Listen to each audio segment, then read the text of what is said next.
Bienvenidos a un nuevo episodio. Hoy vamos a analizar uno de los gobiernos más importantes para entender el México actual, el de Ernesto Zedillo. Aunque muchas veces no es el presidente más recordado, su sexenio fue clave para un cambio histórico en el país. Vamos a hablar de su contexto, sus decisiones, sus errores y también de los logros que marcaron una transformación política profunda en México. Así es.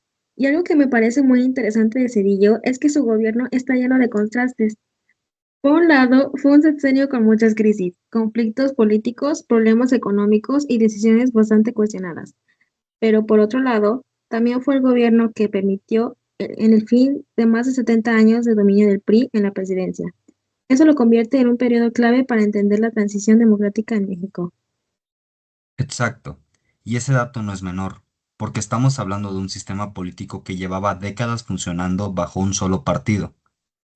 Lo más interesante es que esa transición no se dio mediante una revolución o un conflicto armado, sino a través de elecciones. Eso marca una diferencia importante con otros procesos históricos, donde los cambios políticos suelen ser más violentos. Sí, pero para entender realmente lo que pasó, hay que ver cómo llega Cedillo al poder, porque no fue una elección normal. Él no era el candidato original del PRI, sino que llega después del asesinato de Luis Donaldo Colosio en 1994, lo cual generó una crisis política enorme y un ambiente de mucha incertidumbre en el país. Y no solo eso, también ocurrió el asesinato de José Francisco Ruiz Massieu, además del levantamiento de EZLN en Chiapas. Es decir, Cedillo llega a la presidencia en un momento de muchísima tensión, incertidumbre y desconfianza en las instituciones. No era un escenario sencillo para ningún gobernante. Exacto. Entonces, desde el inicio, su gobierno estuvo condicionado por un contexto muy complicado, y eso se refleja en la manera en que gobernó. Muchos analistas dicen que su política fue más reactiva que planificada, es decir, respondía a los problemas conforme iban apareciendo en lugar de seguir un plan claro desde el inicio. Sí, y eso muchas veces se interpreta como una falta de experiencia política, porque Cedillo no era un político tradicional, su formación era más técnica, especialmente en el ámbito económico.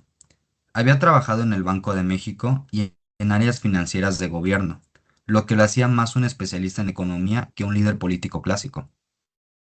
O sea, era más tecnócrata que político, y eso influyó muchísimo en su forma de gobernar. Por ejemplo, su gabinete estaba compuesto en gran parte por personas con perfil técnico, no necesariamente con experiencia en negociación política o manejo de conflictos sociales, lo cual es clave en un país con tanta diversidad y tensiones. Y eso tuvo consecuencias importantes. Durante su sexenio hubo varios conflictos, como el de Chiapas, la huelga de la UNAM y tensiones con distintos actores políticos.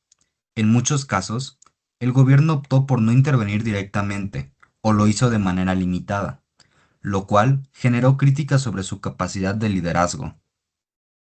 Eso es interesante, porque contrasta con gobiernos anteriores, donde el presidente tenía un control mucho más fuerte sobre todos los aspectos del sistema político.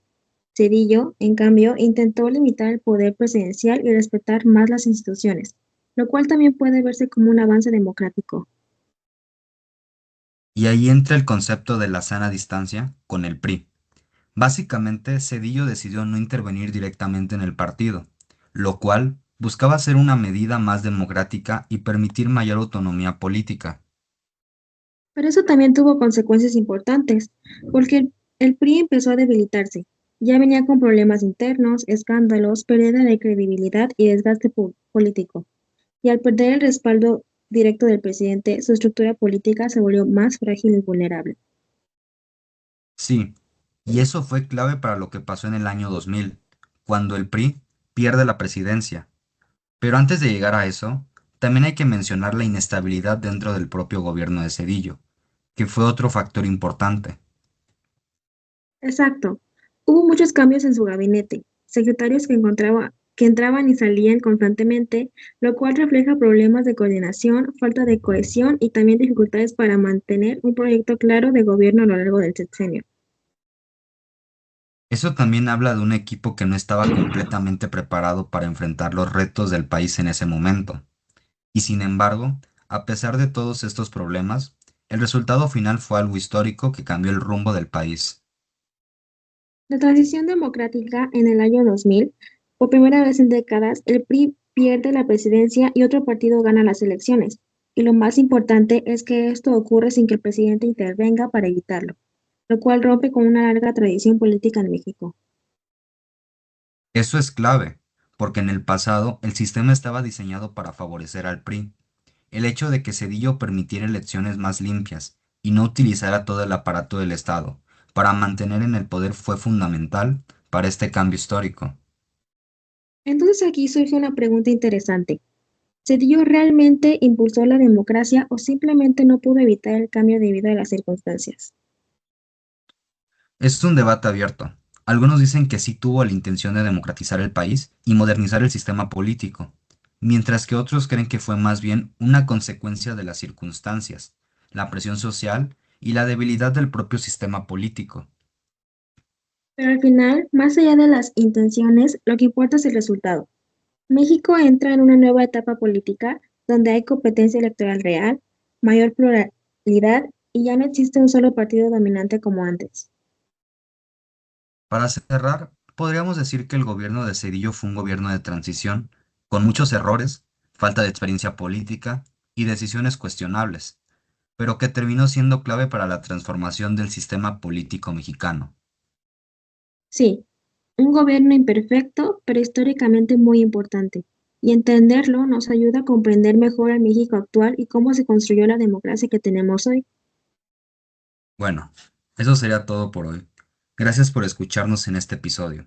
Esperamos que este análisis les haya ayudado a entender mejor este periodo tan importante de la historia de México. Nos vemos en el siguiente episodio. Bye.